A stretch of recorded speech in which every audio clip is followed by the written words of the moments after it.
Oi, eu sou o Rafael Conkle e esse é o último episódio do Projeto Humanas. Talvez o fim de uma primeira temporada dele, isso eu ainda não consigo dizer. Mas eu queria começar esse final voltando para uma questão bem básica. Uma das principais perguntas que a gente pode fazer quando pensa em criar um podcast é justamente por que isso precisa ser um podcast? Isso ajuda a gente a pensar em como o áudio vai servir para a gente dizer aquilo que quer. Daí é preciso encontrar qual o formato de programa que pode servir melhor para isso. Para fazer esse trabalho aqui, por exemplo, eu achei que valeria a pena ele ser em podcast para tentar pôr em prática algumas das coisas que eu estou falando aqui mesmo. Claro que, sendo um trabalho sobre análise de podcasts, fica muito mais fácil eu tocar aqui os exemplos dos quais eu estou falando.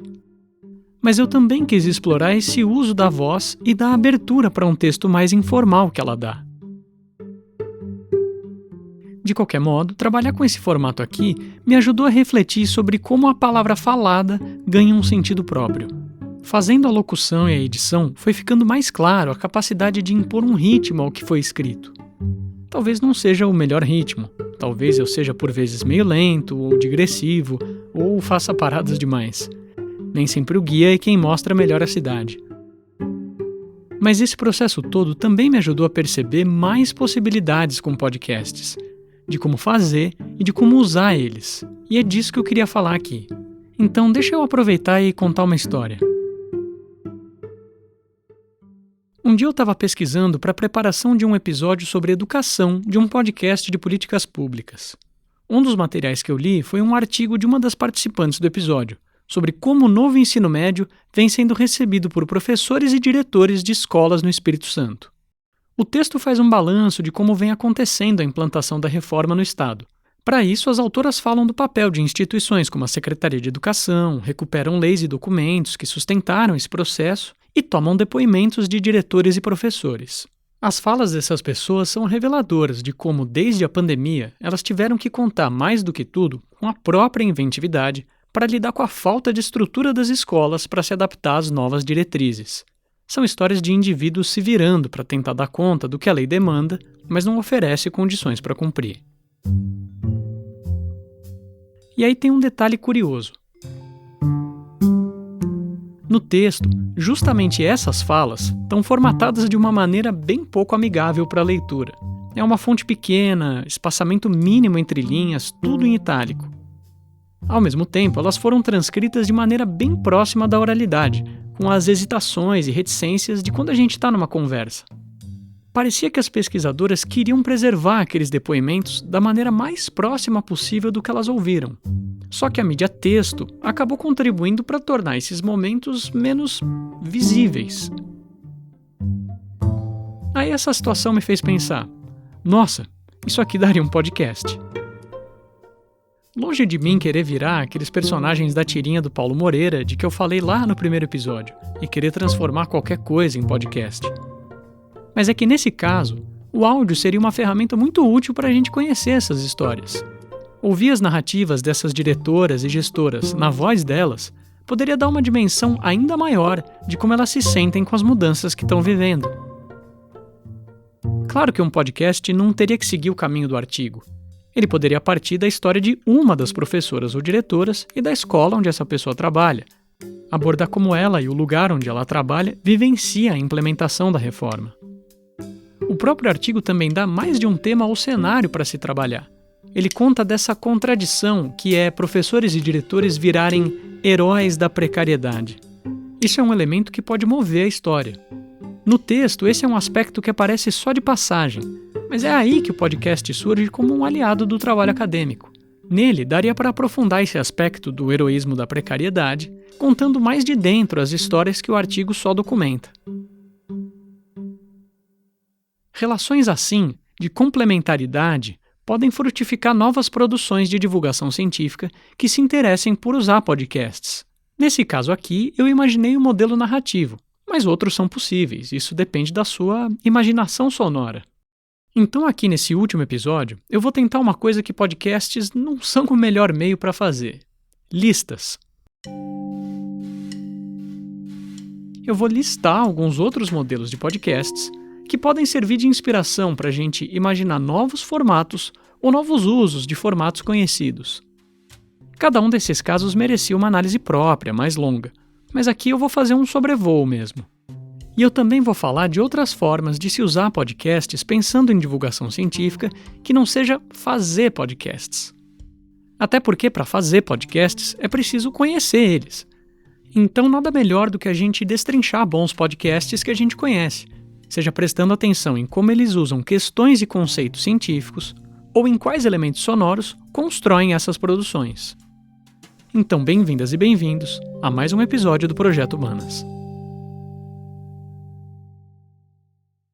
Um podcast narrativo não precisa sempre seguir aquele arco que conta uma história. Como a gente viu, esse modelo precisa de algum problema ou personagem que se desenvolva, e nesse caminho alguma pedra costuma aparecer. Só que nem sempre a gente tem isso à mão. Então o formato narrativo pode ser adaptado, e esse arco que conta uma história pode ficar um pouco de lado.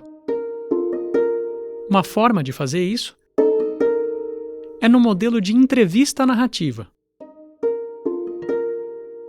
Vamos pensar aqui no caso de uma entrevista com algum pesquisador de alguma área das ciências humanas falando sobre um trabalho recente.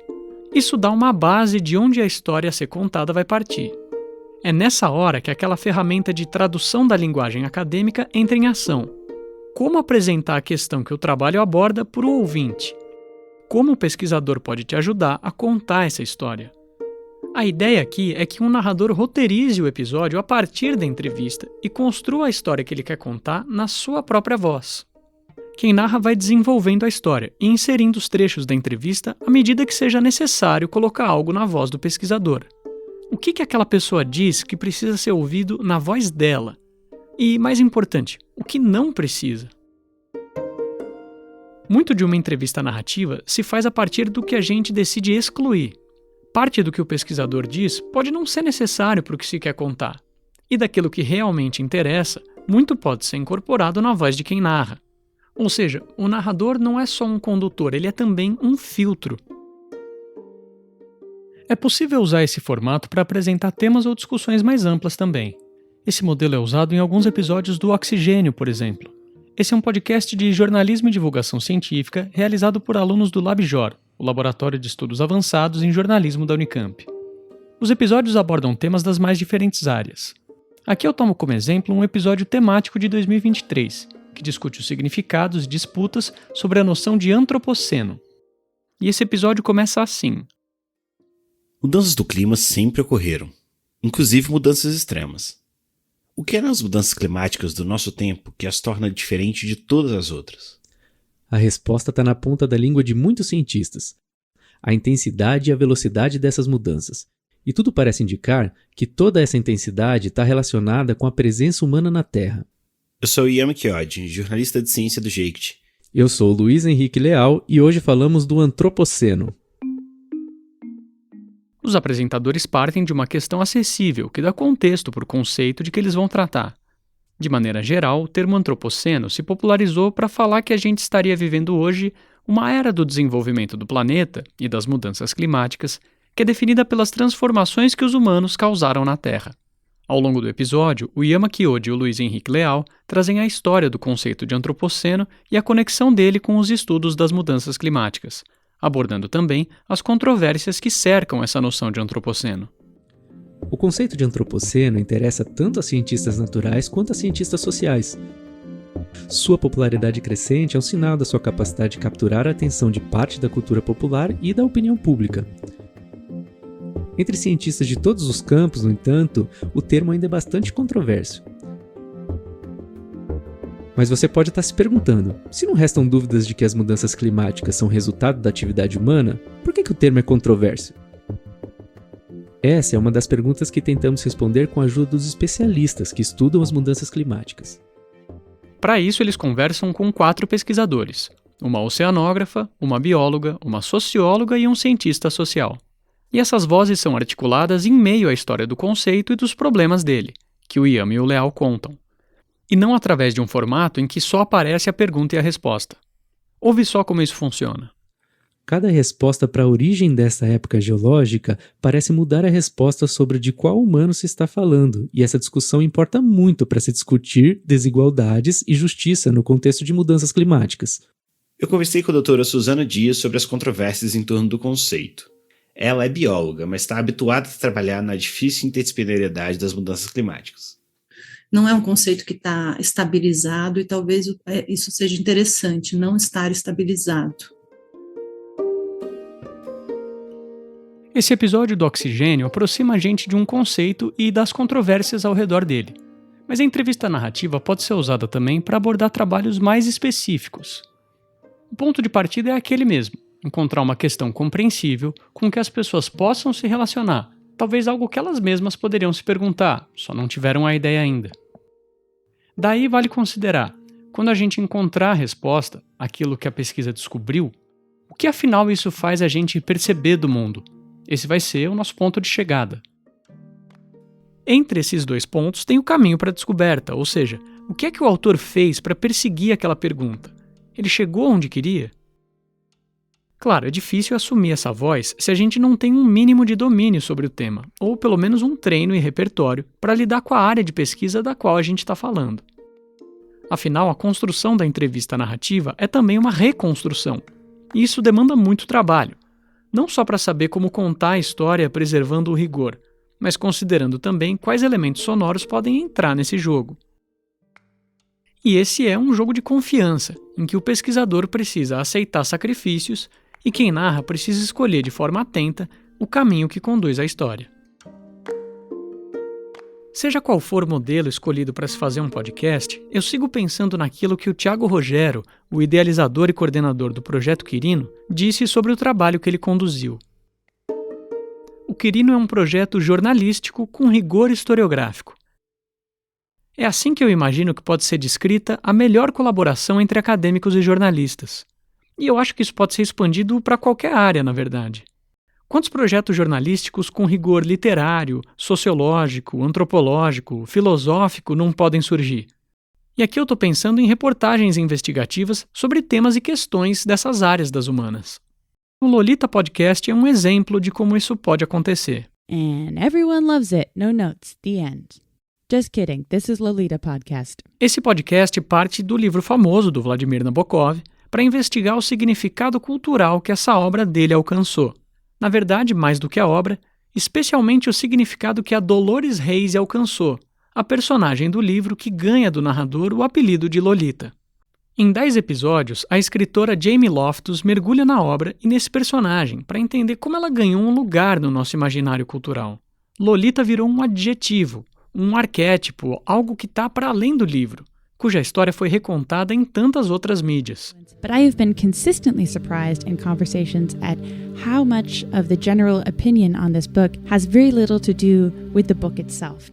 Mas, como a Loftus diz aí, ela se surpreendeu em como muito do que se diz sobre esse livro tem bem pouco a ver com o livro em si. Então ela começa essa investigação a partir da própria obra, usando uma estratégia de leitura que ajuda ela a atravessar a linguagem floreada do protagonista e encarar os eventos centrais contados ali. Something that's really helped me in getting to the heart of the events in this book and to see around all the flowery, beautiful language is to think of it as a true crime book. Ela toma Lolita como o documento de um criminoso, ou uma obra de true crime. And so that's the tack I'm going to take here. And, you know, I would also recommend reading the book, but books are famously very long. O primeiro episódio analisa, então, como a personagem aparece no livro e quão transparente é ali a relação abusiva do narrador com ela e o caráter pedófilo dele. Depois desse mergulho no texto original, a Jamie Loftus parte no episódio seguinte para entender o lugar dessa obra, Lolita, na produção do Vladimir Nabokov. E aí o podcast vai aos poucos se aproximando dos outros mundos de Lolita. Como, por exemplo, como é que essa personagem foi retratada nos vários filmes baseados no livro? Quem foram as mulheres que interpretaram a Dolores nesses filmes? E, claro, como é que Lolita virou uma ideia? E como são, por exemplo, comunidades online de fãs da personagem? Essas são questões que guiam essa série. Este olhar documental sobre a história de uma personagem ou de uma ideia me parece um modelo que pode ser pensado para outras áreas além da literatura. Afinal, como é que uma ideia ou um conceito se torna icônico e passa a ser apropriado e ressignificado pelo público? Como que uma determinada obra marca a vida dos seus autores e que controvérsias ela produziu, seja na sua época ou que ressoam até hoje? Às vezes, perguntas assim acabam ficando um pouco distantes de um modo de estudo que fica muito próximo só dos textos produzidos pelos próprios autores e que se atém a reconstruir a estrutura deles. Lançar esse olhar para a história das ideias e de quem produz elas, de como elas circularam e foram recebidas, é uma maneira de entender o desenvolvimento de um saber na história, ou ainda de entender os contextos sociais e históricos em que as ideias surgem. E esse me parece um caminho de investigação que podcasts narrativos em humanas podem também trilhar. Quando a gente para notar a complexidade dos podcasts narrativos, dá para perceber como eles demandam um trabalho maior de produção, seja na elaboração do roteiro, na escolha por trilhas, na edição. Isso demanda gente, tempo, investimento em equipamento. Mas alguns modelos de podcast conseguem aproveitar o formato com pouquíssimos elementos sonoros e poucas vozes, às vezes uma só. É o caso de produções como O Palácio da Memória, do Nate DiMeo. This is the Memory Palace. I'm Nate DiMeo. A proposta desse podcast é tão simples quanto exigente. Contar em episódios curtos, de 10 a 15 minutos, histórias de eventos, lugares e pessoas da vida cotidiana da história americana, como a do bar White Horse. The White Horse Inn on Telegraph in Oakland opened in 1933, or thereabouts. Um bar da comunidade gay de Oakland, que talvez desde 1933 sempre teve aberto a quem precisasse dele. It doesn't really matter when the White Horse first opened its doors. Just that it was soon enough. Ou de como foi o dia 16 de julho de 1969, na região do condado de Brevard, na Flórida. With 1 million people here, or nearly here. Que naquela quarta-feira reunia quase que 1 milhão de pessoas para tentar ver a partida do foguete Apollo 11, que deixaria homens na Lua pela primeira vez. Muitas, inclusive, sem conseguir chegar ao lançamento. Disappointed that they weren't going to see Apollo 11 take off in person. O texto do Palácio da Memória lembra uma crônica, como um olhar pessoal de um viajante do tempo que passou por esses eventos, lugares e pessoas. Mas não dá pra gente se enganar pela simplicidade do formato. Existe um trabalho de pesquisa e reconstrução histórica a partir de fontes variadas, que se torna um texto breve, bem condensado, que traz só a voz do DiMeo e uma trilha sonora discreta de fundo. Essa proposta de aprender esses episódios da história foi levada também para o Museu Metropolitan de Nova York, onde o Nate DiMeo ficou como artista residente entre 2016 e 2017. Lá ele fez alguns episódios especiais do Palácio da Memória, investigando os objetos do próprio museu, que história eles podem contar sobre si mesmos e sobre o fato de estarem ali, no Met. Uma delas, por exemplo, é a história de 2 pequenas esculturas de mármore, representando indígenas americanos, e quem foi a pessoa que esculpiu elas. Outra conta o que acontecia num salão de baile de uma hospedaria da Virgínia, que foi onde o George Washington comemorou alguns aniversários. Esses especiais foram feitos para serem ouvidos no próprio Metropolitan, mas podem ser conferidos no site do museu também. Longe de serem simplesmente uma explicação do que as obras são, os episódios contam da vida delas e consideram a experiência de quem está no museu. Chegar a um texto denso e elegante como esse do Nate DiMeo é um desafio, ainda mais considerando que é algo para ser ouvido. Mas o interessante é que o Palácio da Memória oferece uma forma de olhar para a história. A busca por eventos, lugares ou pessoas à margem dos grandes eventos históricos, mas que contam algo sobre o mundo. O bar White Horse diz alguma coisa sobre a luta permanente das pessoas homossexuais por um lugar seguro onde elas possam ser quem são. Todas as pessoas que estavam cercando o foguete que foi para a Lua no condado de Brevard também dizem algo sobre o significado da corrida espacial. Então essa produção oferece para a gente um modelo de texto breve, com sustentação em fontes e que funciona bem em áudio. Esse formato também pode ser readaptado para contextos e disciplinas diferentes. Existem outras produções em que uma só voz reconstrói eventos históricos. Uma dessas vai na direção oposta ao Palácio da Memória. Ao invés de contar eventos e situações marginais, o podcast Trojan War, ou A Guerra de Troia, reconta todo esse evento histórico em 20 episódios de cerca de 1 hora. You are listening to Trojan War, the podcast. History's most awesome epic. O Jeff Wright, criador do programa, não leu uma tradução de alguma obra épica como a Ilíada do Homero. É ele mesmo quem conta os eventos que levaram até a Guerra de Troia, construindo um texto próprio a partir de toda a diversidade bibliográfica que permite a gente acessar aquele evento. Cada episódio do podcast é autossuficiente, contando um pedaço da história e se encerrando em si mesmo. E o Jeff divide os episódios em 2 partes. A primeira é a contação da história mesmo, que ele faz de forma bem descontraída, sempre com algum evento ou personagem central que organiza o que é contado, como a Maçã da Discórdia ou a própria queda de Troia. The walls of Troy could be destroyed. The prophecy should have said, just not by an enemy force. Já a segunda parte é uma espécie de momento reflexivo, comentando algum tema que tem a ver com o que aquele episódio contou. Pode ser uma reflexão sobre uma ideia específica, como o significado e o papel da noção de destino na vida dos personagens desses textos épicos gregos. Ou uma discussão sobre controvérsias históricas, do tipo, afinal, existiu mesmo um cavalo de Troia? Walls of cities, and that what the Trojan horse was then was actually a huge wooden battering ram. And somehow that battering ram managed to batter or breach a gap inside of Troy's walls. Uma das hipóteses considera, como o Jeff contou aí, que o cavalo era na verdade só um ariete, aqueles troncos gigantes que o pessoal usava para abrir umas portas pesadas, sabe? Aqui também, esse é um formato que pode ser adaptado para outras circunstâncias históricas, ou mesmo obras. E aí a gente pode pensar, como contar oralmente uma obra adaptando a linguagem dela? Esse pode ser inclusive um exercício didático de paráfrase dos textos originais de autores clássicos a ser aplicado numa sala de aula. Por exemplo, imagina alguém que se coloque como um observador de um diálogo do Platão e que resolva contar a conversa engraçada que ouviu de um tal Gorgias com o Sr. Sócrates sobre a arte da retórica. Ou então, como contar as tais meditações que o René Descartes resolveu fazer fechado no seu quarto vestido com o seu roupão. Aliás, agora que eu falei de ideias para se usar em sala de aula, eu queria falar de um último exemplo, que tem tudo a ver com isso, e é um podcast que volta para o modelo de entrevista tradicional. É a série Mundo na Sala de Aula, do podcast Mundaréu. O Mundaréu é um podcast de antropologia, feito em parceria entre a Universidade Estadual de Campinas e a Universidade de Brasília. Eu falei um pouco dele no primeiro episódio.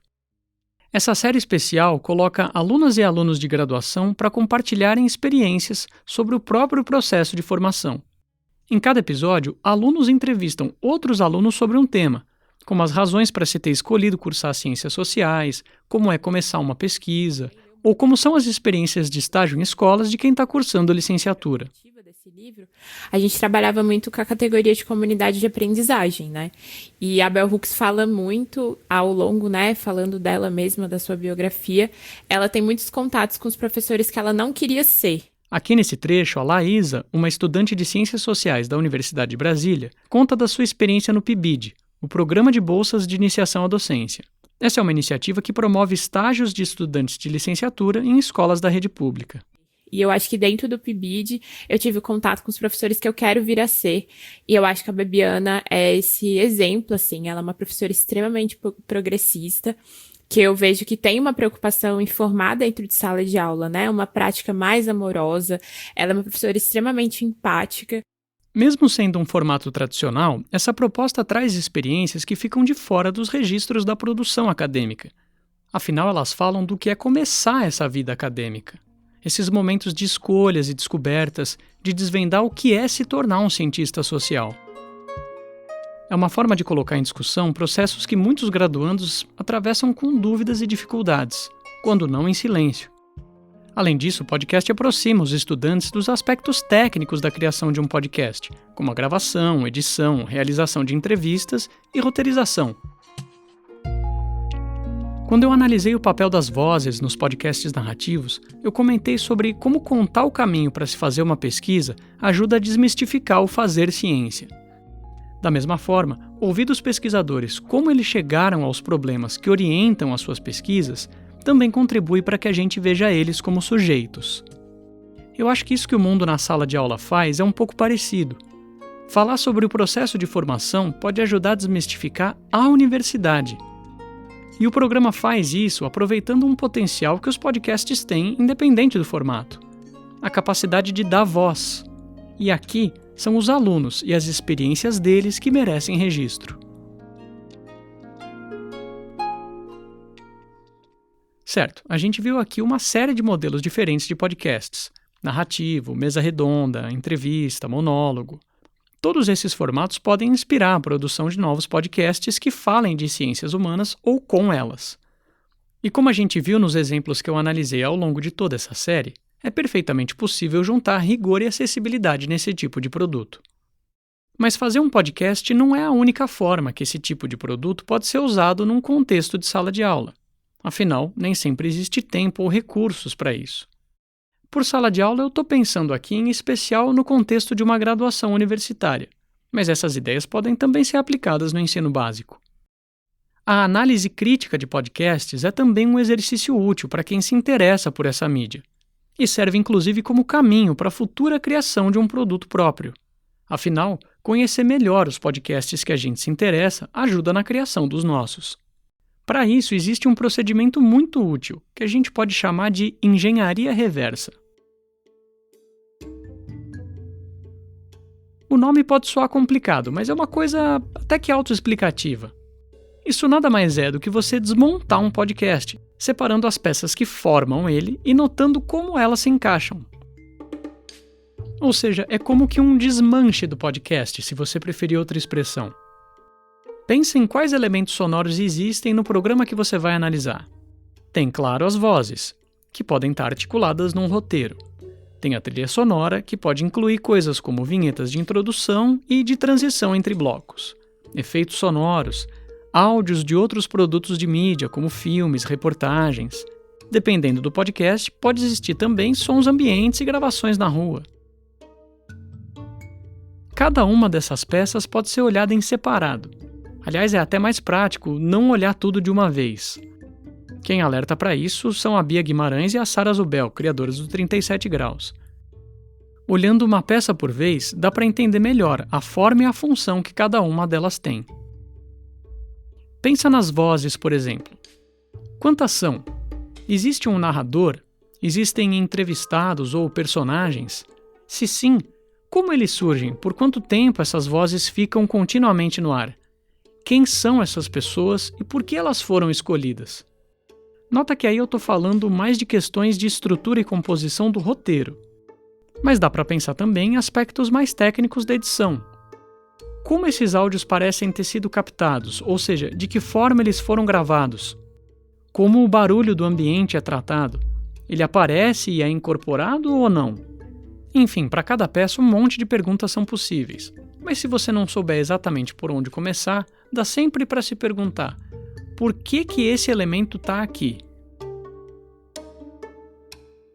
Se a engenharia reversa ou o desmanche é uma forma de separar todas as peças de um podcast, a gente também pode se concentrar de forma mais detalhada no texto de alguma série ou de um episódio.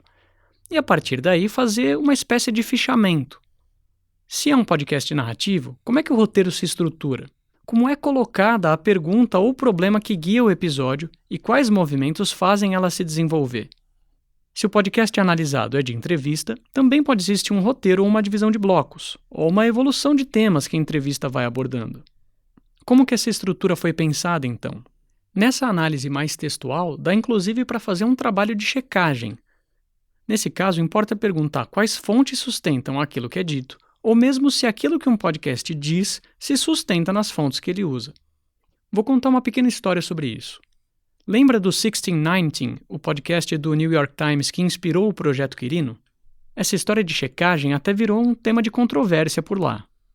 Só para te lembrar, o 1619 reconta a história dos Estados Unidos tomando a data de chegada do primeiro navio com escravizados, o ano de 1619, como o momento de fundação do país. A recepção do projeto foi bem variada, e ele inclusive foi contestado por vários historiadores e entidades conservadoras. Teve até um historiador que lançou um livro chamado 1620, que se propõe a ser uma espécie de resposta contra a leitura da história feita pelo 1619. Mas uma das críticas veio de uma das checadoras do próprio projeto, a Leslie Harris. Segundo ela, o ensaio de apresentação do 1619 tinha uma afirmação equivocada. A primeira versão desse texto dava a entender que a principal motivação de todos os colonos americanos para lutar pela independência foi a intenção de proteger a instituição da escravidão. A Leslie Harris disse, num texto para o site Político, ter contestado essa afirmação, e também a caracterização dos primeiros tempos da escravidão, feita no ensaio inaugural do 1619. Mas o New York Times ignorou essas ponderações, segundo ela. Foi só depois que o jornal fez uma correção no ensaio original e publicou um texto a respeito, reformulando a afirmação contestada pela checadora. Na nova versão do texto, que foi escrito pela Nicole Hannah Jones, a idealizadora do 1619, a frase passou a dizer que a manutenção da escravidão foi a motivação de alguns colonos na luta pela independência. Esse caso, como a própria Harris faz questão de ressaltar, não tira os méritos do 1619. O projeto resgatou a importância dos afro-americanos e da questão racial na formação dos Estados Unidos, uma posição historiográfica que é sustentada por uma série de novos acadêmicos. Mas essa situação mostra como um trabalho como esse pode ser objeto de leituras críticas. E esse tipo de análise é um exercício que pode ser aplicado a qualquer podcast que fale de ciências. Como é a sustentação das teses que o podcast faz? Até que ponto os sacrifícios na precisão conceitual são admissíveis? Como o programa faz uso das fontes que ele escolhe? Essas são formas de se fazer uma escuta analítica. Uma repercussão tamanha como a do 1619 é uma coisa rara, mas mesmo as próprias controvérsias que surgem na recepção de um podcast como esse podem ser alvo de análise também. Quais críticas razoáveis o projeto recebeu além dessa da checadora? Quais não parecem ser tão razoáveis assim e de onde elas vêm? Qual a motivação dessas outras críticas? Incorporar os debates que surgem na recepção de um podcast também pode fazer parte desse processo de escuta analítica.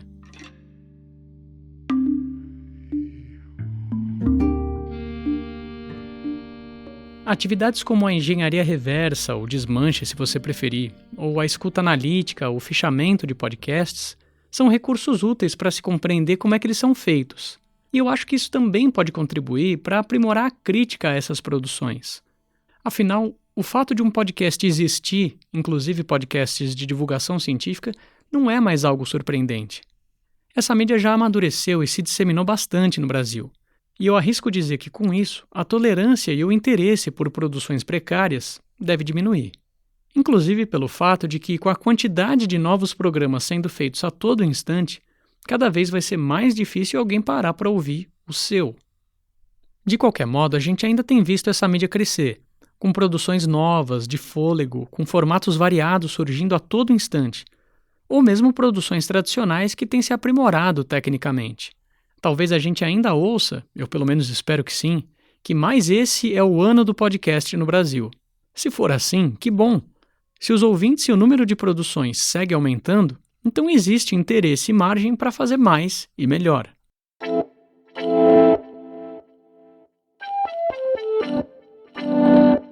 Os 4 anos passados mostraram de maneira bem eloquente, digamos, que o discurso científico e o jornalístico, com interesse público e comprometidos com boas práticas, podem ser tratados como se não tivessem nada a dizer.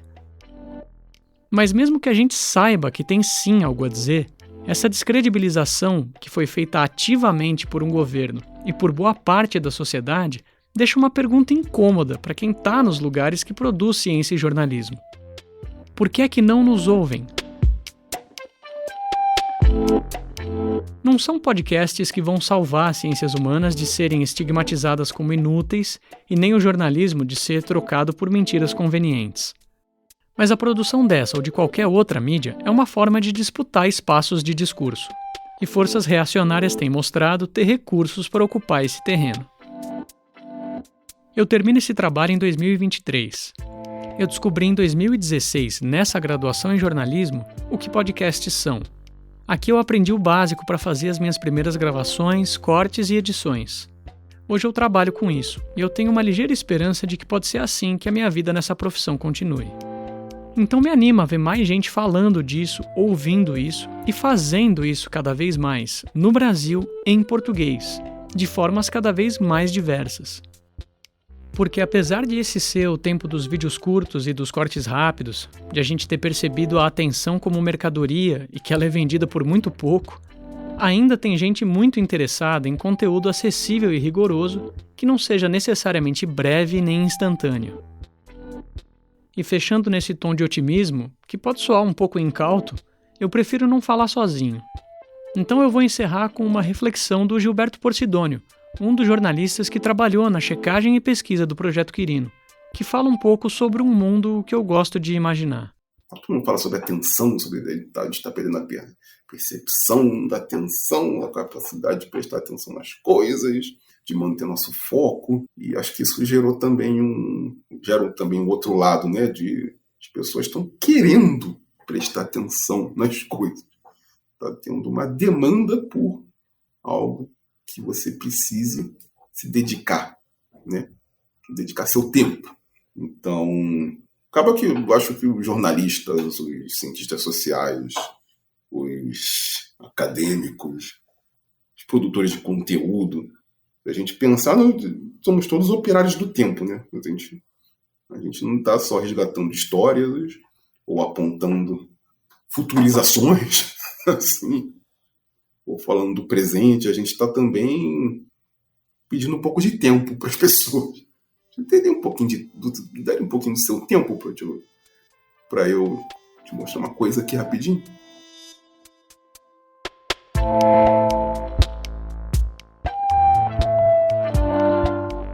Esse foi o Projeto Humanas. Eu agradeço muito se você me ouviu até aqui. Se você caiu meio por acaso nesse episódio, dá uma chance para os outros também.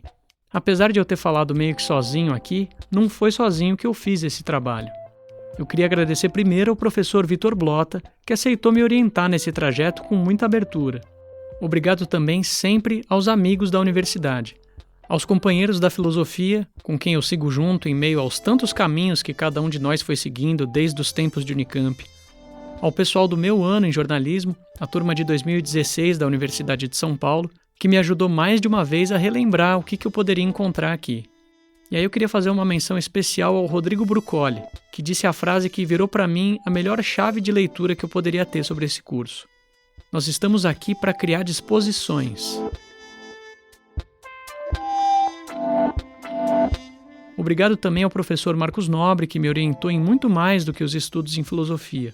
A todo o pessoal do Messila, ao Centro Maria Zebila Merrin de Estudos Avançados em Convivialidade e Desigualdade, que me deu a abertura de também desenvolver ali um trabalho em podcasts. Um obrigado também ao pessoal da editoria de podcasts da Folha de São Paulo, onde eu tenho aprendido como rigor, precisão e agilidade podem andar ou correr juntos. Aos meus pais, que estão entendendo o que um podcast é. E a Estela, ouvinte dessa e de tantas outras coisas mais. Até mais ouvir.